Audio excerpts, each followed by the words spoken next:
Alright folks, well here's a crazy afternoon. I just want to make sure that everyone knew that I was not trying to avoid getting a chance to talk to all of you.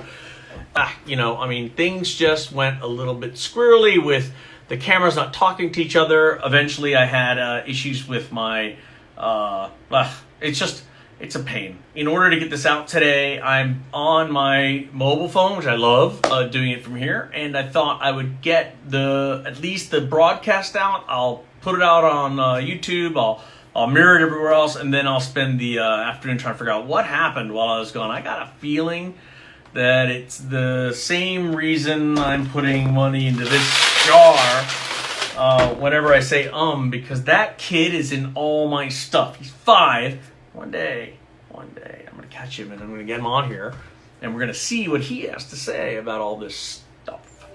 Okay, so listen, what is sort of going on? Well, I am working really, really hard, guys, on like a couple of different things. One, I'm very, very excited to share with you guys a little bit of facts on the southern continent of Koorva. Run by one of the kings of Eden called Rory Caden. And Rory Caden and his wife Alandra actually hold the castle of Shornhelm. And one of the things that we like about them is they still follow the old gods. Rory Caden and his wife Alandra, they have a son Durnal, and Rory has a sister. Her name is Morgan. So what's interesting is right now, we have an amazing, cool kind of peace happening in the world because these 4 fortresses have been at war, but the Galadines have managed to subjugate them, to a point where they now have peace in the Empire. And now you have the Aeris, and they're invading. And the Aeris, they are potentially the old gods, right?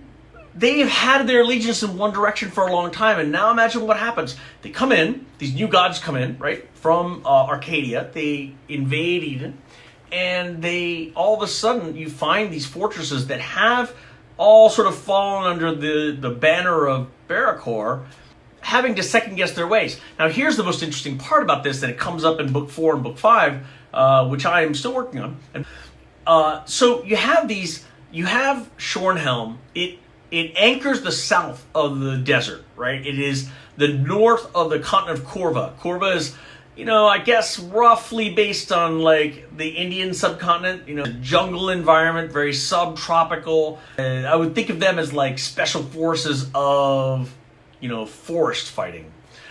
Maybe the closest thing you could think of to our traditional elves, because elves in the Mythborn world are very different. Blue skin and horns and anti-magic, actually. Iron and steel, actually wood.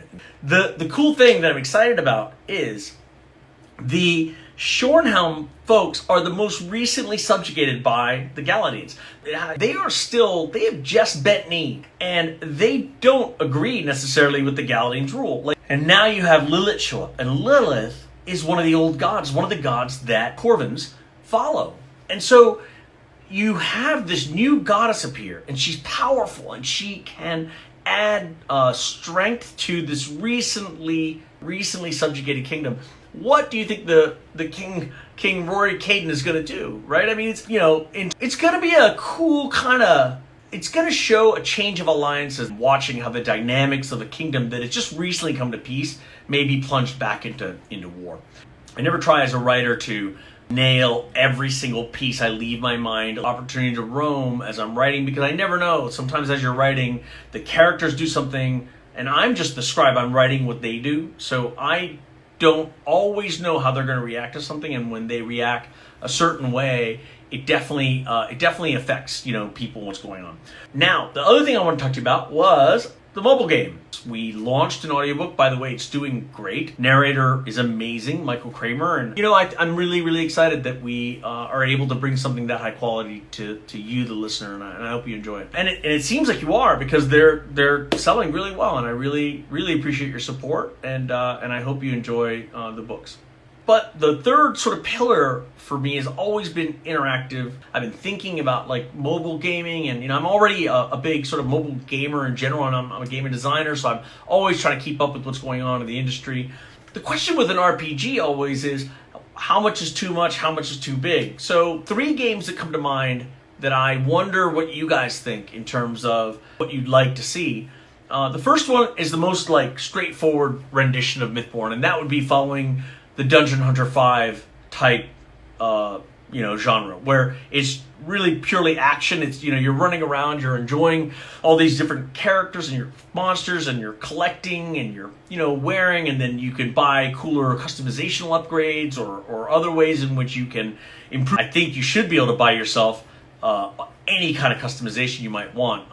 One PC game that does it well is Path of Exile. I think that's really interesting the way they do it. And so think about that as one potential. The next potential I've been looking at is Banner Saga. Amazing storytelling, tactical combat, not necessarily action combat, squad combat, not single player action.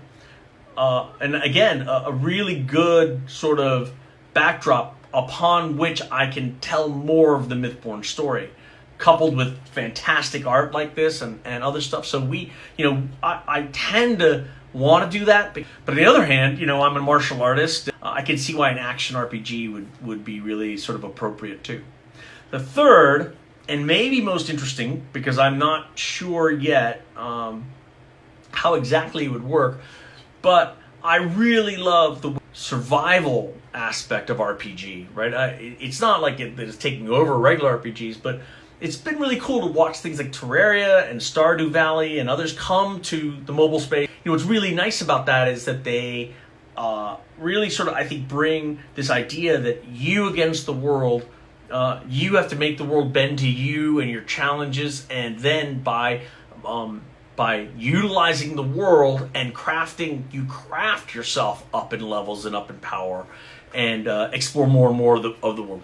And one of the cool aspects of why this would work so well for Mythborn is, as many of you know, Mythborn is a world where technology has been forgotten, right? It's considered magic, nanotech actually. And so that invisible sort of nanotechnology, it would be mistaken as magic even here, right? If it was alive here. But what happens when one of those technicians or one of those technomancers or technomages or whatever we want to end up calling them, what happens when they appear back here on Eden to see what happened to the planet? Why did it leave the galactic family? Why did it leave the Terran Economic Commonwealth? I think that's what I've been calling it, the Tech Commonwealth. And so, what do they do? What does that person, they crashed on the planet, how do they survive? They have the ability to manipulate nanotech, but they don't know necessarily the dangers that the dreams of the inhabitants of the planets have created.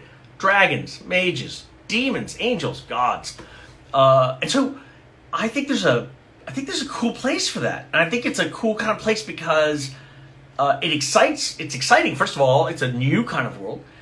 This technomancer would essentially be a mage to some extent, but it really plays in well to what he or she could be mistaken for. You are trying to get back off planet. You're trying to save yourself. And potentially that could be a very, very cool mix.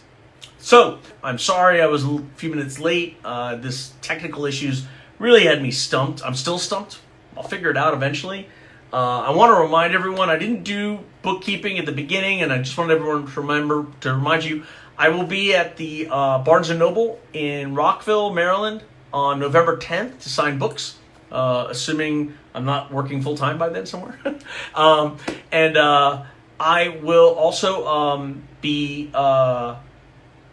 online doing these Mythborn live chats with all of you. I love your comments. I love your suggestions. Please keep them coming. And then, hey man, shout out to Thor. Thank you for doing that. I found the error and I fixed it. And it tells me that my editors have been doing a pretty good job because you catch almost everything. We don't catch everything. And so far we haven't been inundated with a bunch of texts from people saying, oh, you got all these typos there. Been nice. So having only one actually so far from all the people who have bought the book, I really sincerely appreciate that kind of feedback. I look forward to meeting you if you guys show up at the Barnes & Noble on November 10th in Rockville, Maryland. But if you don't, interact with us online. I love getting the comments. You influence what our Mythborn live sessions will be about. On Thursday, I think we'll probably get back into some magic and mayhem and some cool mythology and things like that. I'm also gonna get, I think, better, I hope, at this kind of like cuts and tools to give you guys a better sense of things. I would have loved to put a map up of Koorva, and if I have to edit this thing, I might end up doing that, so you might still see that. But in the meantime, and happy to be back online with you guys. Please keep your comments and questions coming. Look forward to more Mythborn content as we get closer and closer to the launch of Book 4, which I hope is by Christmas of this year. And know that everyone here, me and the people who are helping me, we're working hard to make sure that Mythborn is the best experience you have. Check out the audiobook. Come to our website, www.mythbornmedia.com. I'm not sure where the subscribe or like button is, but please hit it. And if you see this on YouTube, hey, join our channel, subscribe. You'll get a chance to see us, and I think we'll really enjoy doing this with you guys. So thank you so much. Enjoy the day, and thanks for joining me on Mythborn Live. Peace.